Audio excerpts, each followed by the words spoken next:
والے کی کیا عزت کیا ذلت. میں نے تو مر کے دیکھا ہے اور مجھے یہ حدیث سمجھ میں آئی ہے بڑی اچھی طرح، موتو قبل ان تموتو، کہ مرنے سے پہلے مر جاؤ. اس وقت اگر میں مر جاتا تو مجھے کوئی گالیاں دیتا تو مجھے کیا نقصان تھا، اور مجھے کوئی نعرے لگاتا میرے لیے تو میرا کیا نفع تھا. تو مرنے سے پہلے مر جاؤ.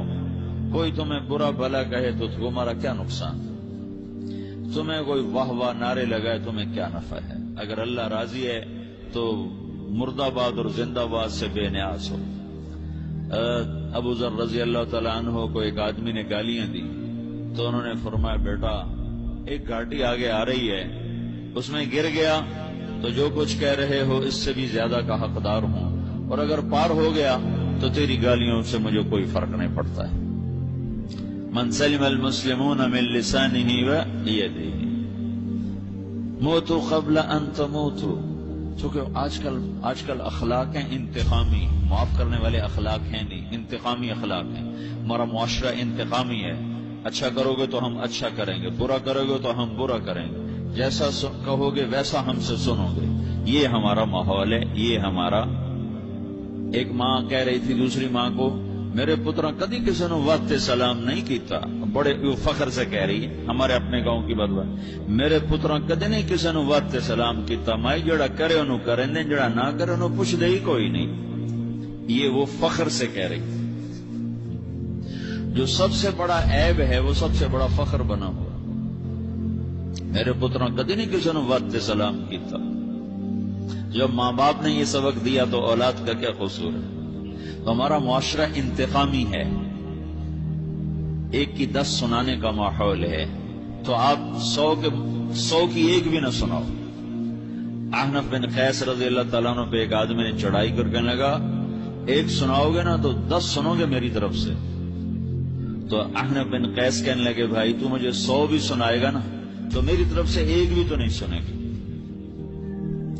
ایک آدمی ان کی بڑی بےزتی کر رہا تھا اور وہ چل رہے تھے اور وہ 100 گالیاں بک رہا ہے. جب آ گیا نا قریب شہر تو کہنے لگے دیکھا میرا قبیلہ یہاں رہتا ہے، اگر کسی نے سن لیا نا تو تیری بڑی دھلائی کر دے گا. تو نے جو مجھے گالیاں دینی میں کھڑا ہوں یہیں تو دے لے، تو اپنا سارا زور پورا کر لے تاکہ آگے تجھے کوئی تکلیف نہ پہنچا دے میری وجہ سے. تو وہ پاؤں پہ گر کے معافی مانگنے لگا کہ واقعی تو بڑے حلم والا. وہ مشہور تھے اپنے حلم میں، بردباری، اور لوگ ان کا امتحان لینے آیا کرتے تھے کہ بھئی کوئی ہے جو احنف کو غصہ دلا تو لوگ ناکام ہو جاتے تھے، ان کو غصہ نہیں آتا. ایسے ایک عرب سردار گزرا معن بن زائدہ، وہ بھی اپنے حلم میں بڑے مشہور تھے. ایک دفعہ لوگوں میں شرط لگ گئی کوئی ہے معن بن زائدہ کو غصہ دلائے تو ہم اس کو انعام دیں گے. تو ایک شاعر نے کہا میں غصہ دلاتا ہوں، تم دیکھنا ایسے سیخ پا ہو جائے گا جیسے جانور. تو وہ چلا گیا اس کی مجلس، دربار لگا، عرب سردار کا بہت بڑا دربار لگا ہوا. تو کہتا السلام علیکم. وعلیکم السلام. تو معن بن زائدہ پر ایک دور بڑے فخر کا گزرا تھا، پھر اللہ نے اس کو بہت بڑی سرداری دی. بنو عباس کا بہت بڑا یہ وزیر گورنر تھا. تو کہتا اتذکر اذ لحافک جلد شاۃ واذ نعلاک من جلد البعیر. کیوں بھائی تجھے یاد ہے جب تیرا بستر بکری کی کھال تھا اور تیرے جوتے اونٹ کی کھال کے تھے؟ تو کہنے لگا کیوں نہیں یاد، بھلا کوئی ماضی بھی بھولتا ہے.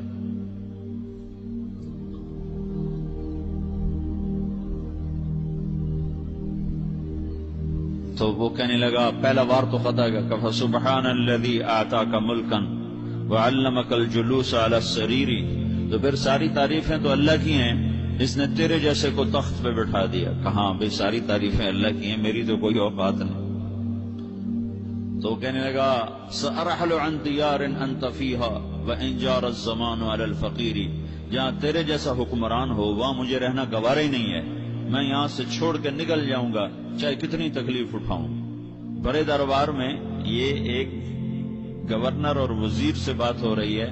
تو وہ کہتا ہے اچھا بھائی اگر تو ہمارے پاس رہے گا تو ہم تیرا اکرام کریں گے، اور اگر تو جانا چاہتا ہے تو پھر رافقت کا سلام.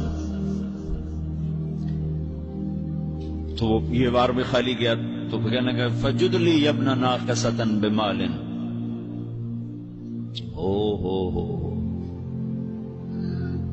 او گندی ماں کے بیٹے مجھے کچھ عطا بھی کر، میں بغیر پیسے کے سفر کیسے کروں گا؟ عرب کو کسی کو بھی ماں کی گالی دے دینا اور پھر عرب سردار ہو. فجد لی یبن ناقصۃ بمال، بری ماں کے بیٹے مجھے کچھ پیسے بھی دے، میں نے جانا ہے. میں کہا اس کو 3000 دے دیا جائے. اللہ اکبر. تو کہنے لگا قلیل ما اعطیتنی وانی لاتمع منک فی الکثیر، یہ تو بہت تھوڑا تو نے دیا ہے، مجھے اور دے. کہا اچھا بھائی 3000 اور دے دو. تو وہ شاعر کی بھی آنکھیں پھٹ گئیں. کہنے لگا اب ٹھہر جا ٹھہر جا، اب میں تیری اصل تجھے بتاتا. سألت اللہ ان یبقیک ذخرا فما لک فی البریۃ من نذیر، میں اللہ سے دعا کرتا ہوں اللہ تیرے جیسوں کو سلامت رکھے، تیرے جیسا دنیا میں کسی ماں نے جنا ہی کوئی نہیں. فمنک الجود والافضال حقا وفضل یدیک کالبحر الغزیر، تو ہی سخی ہے، تو ہی کریم ہے، اور سمندر بھی تیری سخاوت کے آگے کچھ نہیں ہے. تو نے کہا اچھا بھائی تو نے ہماری برائی کی، ہم نے تمہیں 6000 دیے، اب تو نے ہماری تعریف کی، ابھی 10,000 اور دے دو اس کو. ہاں باتیں ہی رہ گئیں، باتیں ہی رہ گئیں. کہاں سے لائیں ایسے لوگ؟ ہمارا معاشرہ انتقامی ہے، بدلہ لینے کا ہے، بدلہ لینے کا. اس نے میرے ساتھ کیا، میں نے بھی کرنا ہے. تو اعلیٰ درجے کا اسلام یہ سکھا رہا نہیں چپ ہو جاؤ، سلام مت بن جاؤ، سلامتی بن جاؤ، سلامتی کی علامت بن جاؤ. من سلم المسلمون من لسانه ويده. اب وہ سوال کرتا ہے یا رسول اللہ ای الایمان افضل، سب سے اعلیٰ درجے کا ایمان کیا ہے؟ اسلام کیا ہے؟ کلمہ، نماز، روزہ، حج، زکات. اعلیٰ درجے کا اسلام کیا ہے؟ من سلم المسلمون من لسانه ويده. یہ اخلاق کا ادنا درجہ ہے، ادنا درجہ ہے. ادنا درجے پر پہنچ کر آپ اسلام میں اعلیٰ درجے پر آ سکتے ہیں. وہ سوال کرتا ہے ایمان کیا ہے؟ تو آپ نے کہا اللہ پر، فرشتوں پر، کتابوں پر، رسولوں پر، موت کے بعد کی زندگی پر، تقدیر پر. اب ایک اور سائل سوال کرتا ہے ای الایمان افضل، سب سے اعلیٰ درجے کا ایمان کیا ہے؟ تو آپ نے فرمایا حسن الاخلاق، اچھے اخلاق سب سے اعلیٰ درجے کا ایمان ہے. جو آدمی اسلام میں، جو آدمی اخلاق میں، جو مرد عورت اخلاق میں ادنا درجے پر ہوتا ہے وہ اسلام میں اعلیٰ درجے پر پہنچتا ہے.